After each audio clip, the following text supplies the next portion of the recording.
Assalomu alaykum YouTube'dagi aka-ukalar, shuning uchun zavodskiy ustonovga qiynladingmi? Ya'ni propan ustonovga qilib bermoqdamiz. Hidi chiqmasligi uchun qilinadigan xizmatni hammasini aytib o'tamiz. Captiva 3 motori, ichkarida Legenda Next 2 mashinasi, tomonda Cobalt avtomobil. Xo'p, bu avtomobilga qanaqa xizmat qilib beryapmiz? Tarello eng original bo'lgan reduktorlar. Bu reduktorda mana shu joyidan ko'pchilik poddelkasini qo'ysangiz, propan hidi chiqib ketadi. Va ahamiyat berilgan qismlaringiz mana shu xomutlar.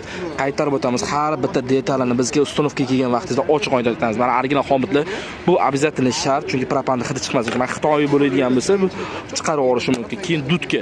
Mana shu dutkani 3-pakinani qo'ygan vaqtida ko'pchilik shuni qo'yar. Yo'q, buni o'zi usulini qiladigan joyi bor. Har bir ishni sekreti bo'lganda, bizda ham ishning sekreti bor. Kelsangiz, kafolat oldi jihozga 1 yil beramiz, balonga 10 yil.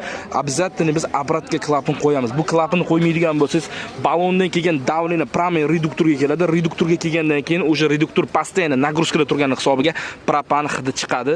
Shuning uchun обязательно bu klapan kerak. Chunki mashin birinchi zavod qilganingizda albatta benzinda bo'ladi, keyin sразу propanga o'tgan vaqti bu klapanni ochadi, keyin давление reduktorga boradi. Ustonovka yubileyni bo'lmoqda. Kimgadir propan yoki metan narx-navoz qiziq bo'lsa, Sirdaryo metangizga obuna bo'lgan bo'lsangiz, siz xohlaganda sifatli propan va metan kafolati bilan 24 ga yetdi. Siz aziz obunachilar uchun taklif qilamiz, qaytarib o'tamiz. Biz realni o'zimiz ustamiz. Keling, kafolati bilan ustonovga qilib beramiz. 24 ga yetdi. Obuna bo'ling barcha turdagi avtomobillarga.